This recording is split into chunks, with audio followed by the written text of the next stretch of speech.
Man, I was about 14 years old.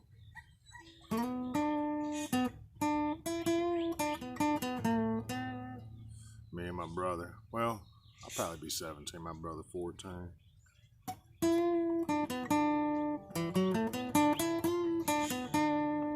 Mom got a house. We had a pool. Life was good.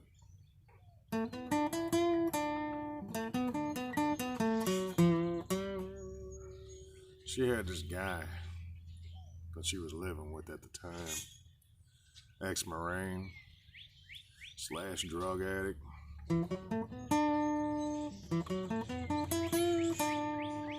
This guy, he was all right for a while he was sober, but then he got back on that glass rose,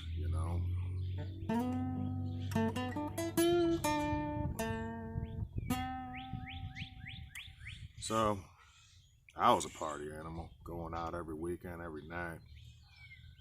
Different girl by my side. Somebody look at me wrong, and I throw that right hook. Knock him right off that chair,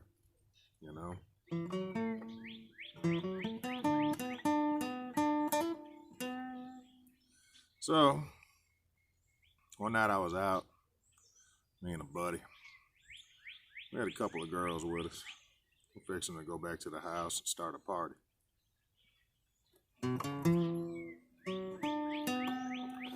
And got back to the house, and my mom, she's passed out. Downstairs lights are busted out. And here comes that big old ex-Marine, high on cocaine.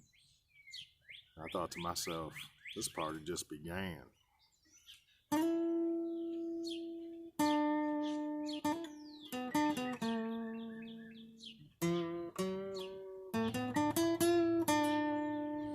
And went on into my mama's room. This guy was starting to get loud and getting a little mean with me, and I was probably a fifth into it.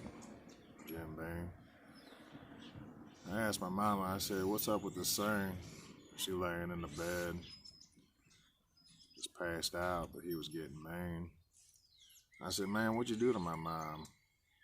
She looks like she might be high on cocaine. I've never known her to do stuff like that. And he looked at me, and with that big old gut, he went ahead and he shoved me and knocked me over that bed.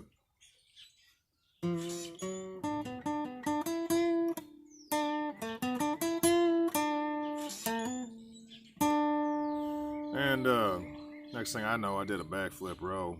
I stood up and I broke his nose.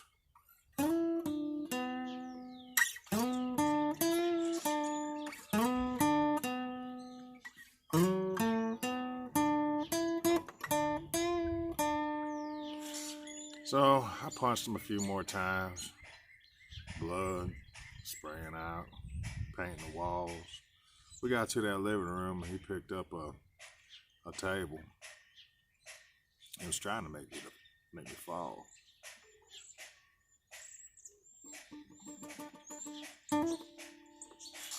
So, man, he picked up that table. I looked at him. I said, dude, your nose is broke.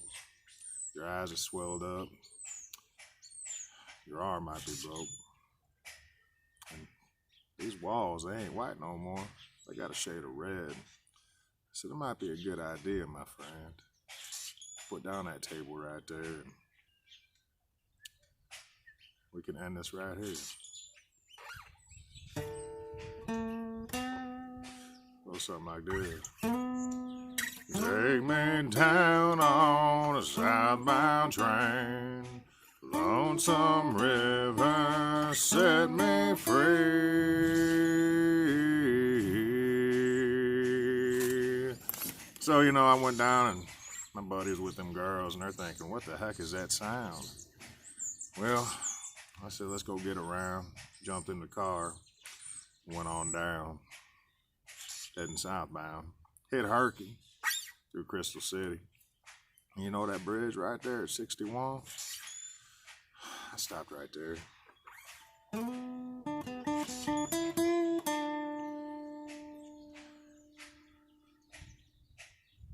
Went up the side road, drank the rest of the fifth. My buddy pulled out a bag of cocaine the size of a fist. I snorted me a big old fat line, and I was feeling right in my mind. Looking back at that scene, you know what I mean. It was a nightmare, blood everywhere. So I got in that driver's seat, and I put the pedal to the metal. Everybody in there screaming. 61 cuts across to that old bridge, but I kept on going. 50 miles an hour, and I wasn't slowing. Wouldn't slow down. I had a death wish, and I was going to take them all out with me.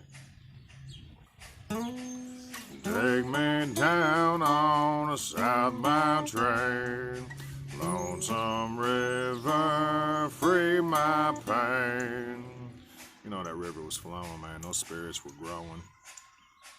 There could have been a car a-coming down that road as I crossed the tracks.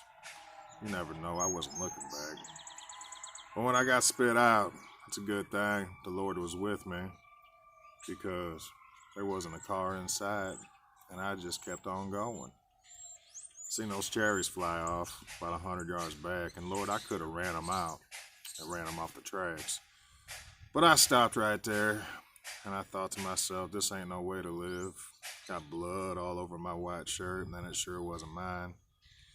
So I sat right there and took a little time, said a little prayer, said, Lord, get me out of here. And here comes that cop, and he stopped. He jumped out. He said, man, what's the problem, my friend? And I said, well, I had a little bit too much to drink, officer, and I might be out of my mind right now, but I think that I might be over with this life. It ain't no kind of way to live. And he said, you know what? I think you might be right. So he hooks me. He books me. He released me. Old girl I was with, she came and got me. Got in her ride. She was driving my car. She was drinking too. And the cop let her go with my car. That was another little fear I had, was she going to come back? Was she going to pick me up? With that being said, went back to her house and finished up that party in her bed. Now, like I said, that wasn't no kind of way to live, but stuff like that got me here. Made me the man I am today. I'm doing just fine in the shape I am. And if it wasn't for my wife, I wouldn't have any life. She saved it. She pulled that knife. She held it to me and she said, honey, what you want to do? Live or die? You know, and those words right there made me cry. I got down on my knees and I sobbed like a baby. And I looked up and I said, Lord, set me free. He said, you know what, son?